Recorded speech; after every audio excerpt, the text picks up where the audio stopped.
Bismillahirrahmanirrahim. Assalamualaikum warahmatullahi wabarakatuh. Kembali lagi di channel Pena Pencari Hikmah. Kali ini kita akan bahas malaikat menyuruh iblis bertemu Rasulullah Shallallahu Alaihi Wasallam.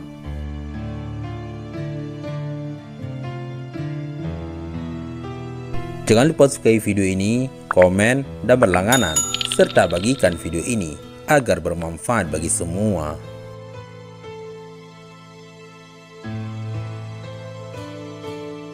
Jadikan Al-Quran sebagai bacaan utamamu dan jadikan Al-Quran serta hadis pedoman hidupmu pula. Ketika para sahabat sedang bersama Rasulullah Shallallahu Alaihi Wasallam di kediaman seorang sahabat Ansar, tiba-tiba terdengar panggilan seseorang dari luar rumah. "Wahai penghuni rumah, bolehkah aku masuk? Sebab kalian akan memerlukanku." Rasulullah Shallallahu Alaihi Wasallam bersabda, "Tahukah kalian siapa yang memanggil?" Kami menjawab, "Allah dan Rasulnya yang lebih tahu." Beliau melanjutkan, "Itu iblis, laknat Allah bersamanya." Umar bin Khattab berkata, "Izinkan aku membunuhnya wahai Rasulullah." Nabi menahannya. "Sabar wahai Umar, bukankah kamu tahu bahwa Allah memberinya kesempatan hingga hari kiamat? Lebih baik bukakan pintu untuknya. Sebab ia telah diperintahkan untuk ini. Fahamilah apa yang hendak ia katakan dan dengarkan dengan baik."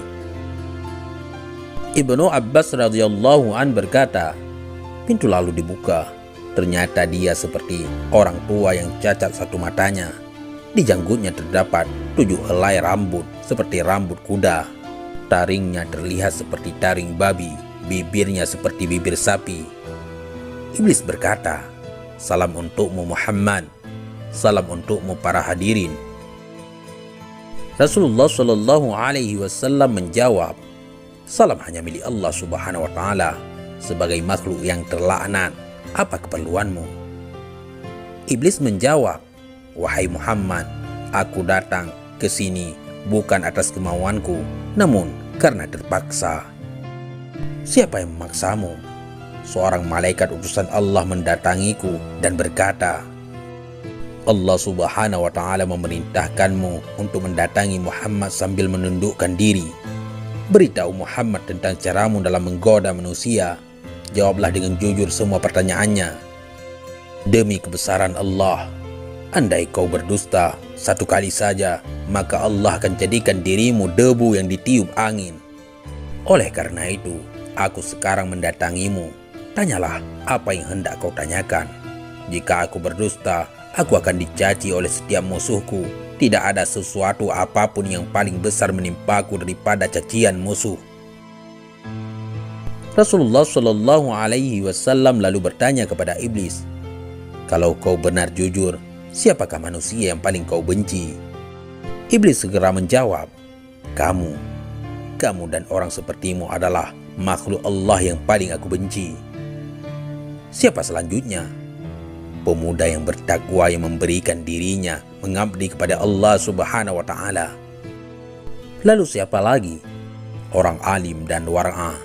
"Lalu siapa lagi?" "Orang yang selalu bersuci." "Siapa lagi?"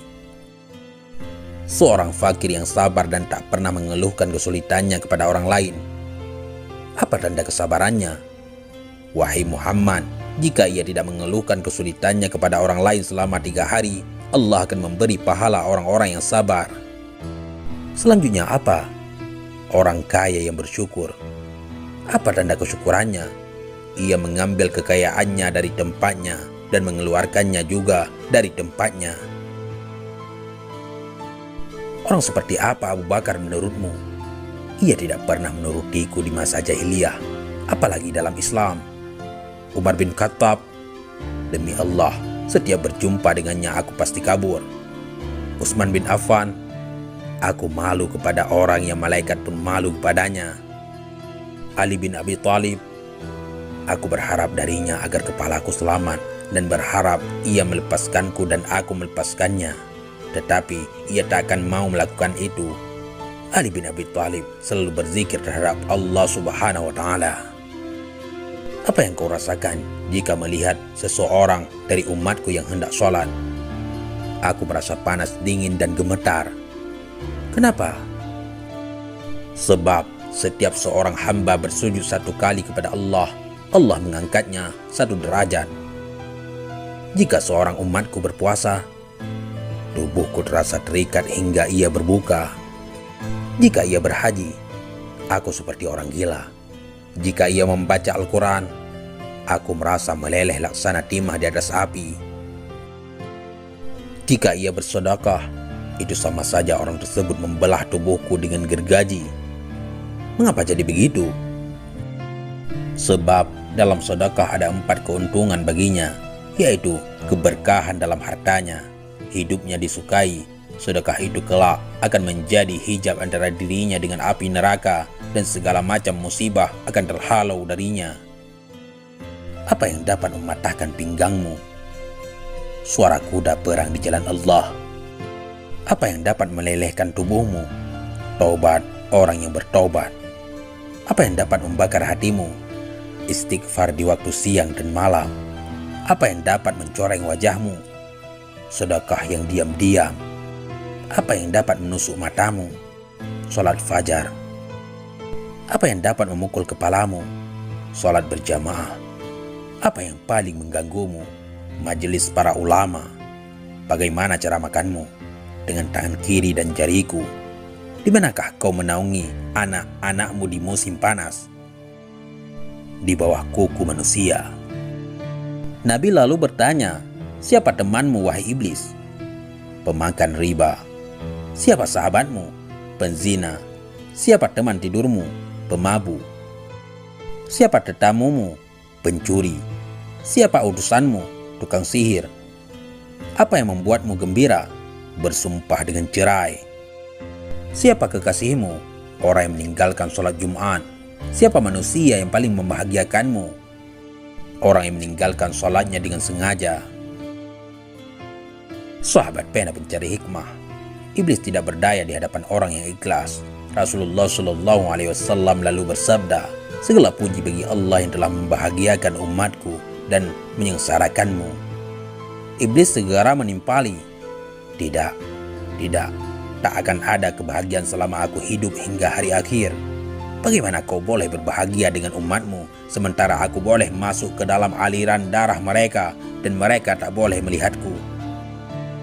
Demi yang menciptakan diriku dan yang memberikanku kesempatan hingga hari akhir, aku akan menyesatkan mereka semua, baik yang bodoh atau yang pintar, yang boleh membaca dan tidak boleh membaca, yang durjana dan yang soleh, kecuali hamba Allah yang ikhlas.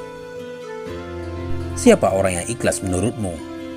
Tidakkah kau tahu, wahai Muhammad, bahwa barang siapa yang menyukai emas dan perak, ia bukan orang yang ikhlas. Jika kau lihat seseorang yang tidak menyukai dinar dan dirham, tidak suka pujian dan sanjungan, aku boleh pastikan bahwa ia orang yang ikhlas, maka aku meninggalkannya. Selama seorang hamba masih menyukai harta dan sanjungan dan hatinya selalu terikat dengan kesenangan dunia, ia sangat patuh padaku. Tahukah kamu Muhammad bahwa aku mempunyai 70.000 anak dan setiap anak memiliki 70.000 syaitan? Sebahagian ada yang aku tugaskan untuk mengganggu ulama, sebahagian untuk mengganggu anak-anak muda, sebahagian untuk mengganggu orang-orang tua, sebahagian untuk mengganggu wanita-wanita tua, sebahagian anak-anakku juga aku tugaskan kepada para zahid. Aku punya anak yang suka mengencingi telinga manusia sehingga ia tidur pada salat berjamaah. Tanpanya manusia tidak akan mengantuk pada waktu salat berjamaah. Aku punya anak yang suka menaburkan sesuatu di mata orang yang sedang mendengarkan ceramah ulama hingga mereka tertidur dan pahalanya terhapus. Aku punya anak yang senang berada di lidah manusia. Jika seseorang melakukan kebajikan lalu ia kabarkan kepada manusia, maka 99% pahalanya akan terhapus. Pada setiap seorang wanita yang berjalan, anakku dan syaitan duduk di pinggul dan pahanya, lalu menghiasinya agar setiap orang memandanginya. Syaitan juga berkata, keluarkan tanganmu. Lalu ia mengeluarkan tangannya, lalu syaitan pun menghiasi kukunya. Mereka anak-anakku selalu menyusup dan berubah dari satu tempat ke tempat lainnya, dari satu pintu ke pintu yang lainnya untuk menggoda manusia hingga mereka terhempas dari keikhlasan mereka. Akhirnya mereka menyembah Allah tanpa ikhlas, namun mereka tidak merasa. Tahukah kamu Muhammad bahwa ada rahib yang telah beribadat kepada Allah selama 70 tahun. Setiap orang sakit yang didoakan olehnya sembuh seketika. Aku terus menggodanya hingga ia berzina, membunuh, dan kufur. Tahukah kau Muhammad, dusta berasal dari diriku. Akulah makhluk yang pertama berdusta. Pendusta adalah sahabatku. Barang siapa bersumpah dengan berdusta, ia kekasihku. Tahukah kau Muhammad, aku bersumpah kepada Adam dan Hawa dengan nama Allah bahwa aku benar-benar menasihatinya. Sumpah dusta adalah kegemaranku. Ghibah dan namimah atau adu domba adalah kesenanganku. Kesaksian palsu kegembiraanku. Orang yang bersumpah untuk menceraikan istrinya, ia berada di pinggir dosa, walau hanya sekali dan walaupun ia benar. Sebab barang siapa yang membiasakan dengan kata-kata cerai, istrinya menjadi haram baginya. Kemudian ia akan beranak cucu hingga hari kiamat. Jadi semua anak-anak zina, dan ia masuk neraka hanya karena satu kalimat, yaitu cerai. Wahai Muhammad, umatmu ada yang suka lalai semasa sholat. Setiap ia hendak berdiri untuk sholat, aku bisikkan padanya waktu masih lama. Kamu masih sibuk. Lalu ia menundanya hingga ia melaksanakan sholat di luar waktu. Maka sholat itu dipukulkannya ke mukanya. Jika ia berhasil mengalahkanku, aku biarkan ia sholat. Namun aku bisikkan ke telinganya, lihat kiri dan kananmu. Dia pun menoleh. Pada masa itu aku usap dengan tanganku dan kucium keningnya serta aku katakan, sholatmu tidak sah. Bukankah kamu tahu Muhammad, orang yang banyak menoleh dalam sholatnya akan dipukul? Jika ia sholat sendirian, aku suruh ia bergegas. Ia pun sholat seperti ayam yang mematuk beras. Jika ia berhasil mengalahkanku dan ia sholat berjamaah, aku ikat lehernya dengan tali hingga ia mengangkat kepalanya sebelum imam atau meletakkannya sebelum imam. Kamu tahu bahwa melakukan itu batal sholatnya dan wajahnya akan dirubah menjadi wajah keledai. Jika ia berhasil mengalahkanku, aku tiup hidungnya hingga ia menguap dalam sholat. Jika ia tidak menutup mulutnya ketika menguap, syaitan akan masuk ke dalam dirinya dan membuatnya menjadi bertambah serakah dan gila dunia. Dan dia pun semakin taat kepadaku. Kebahagiaan apa untukmu?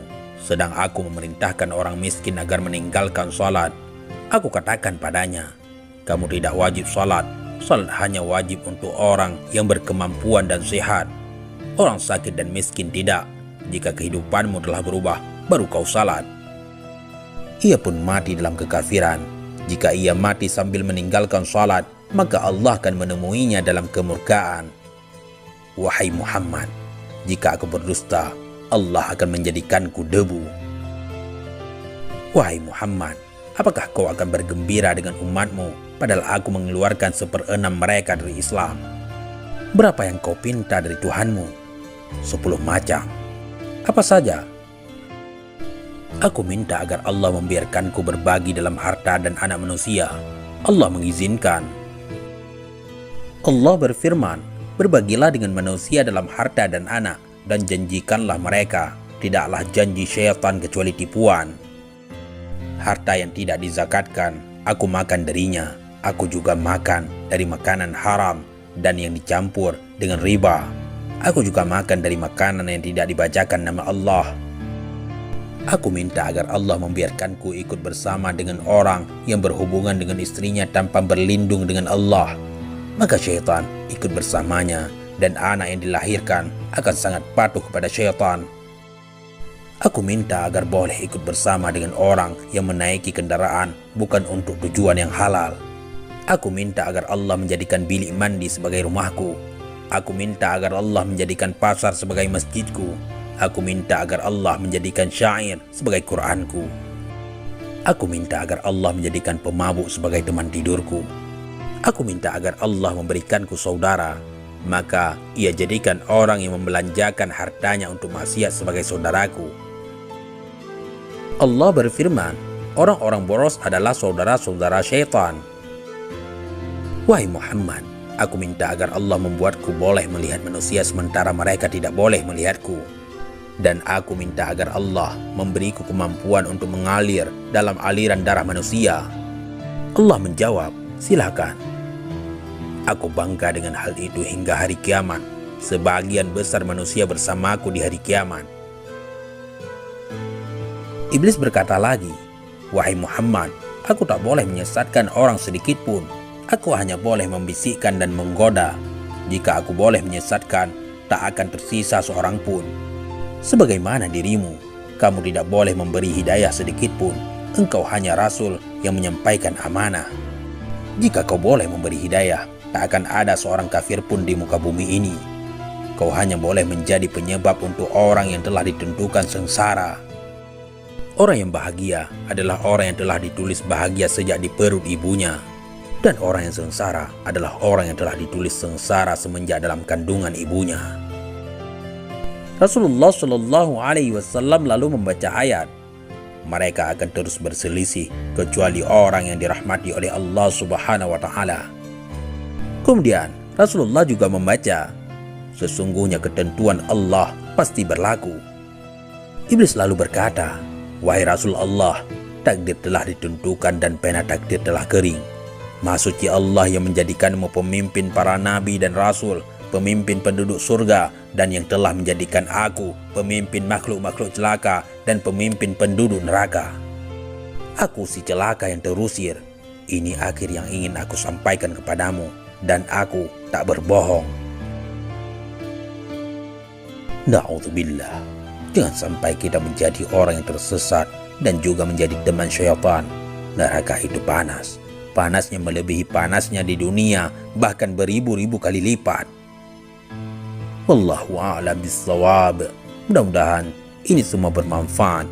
Assalamualaikum warahmatullahi wabarakatuh.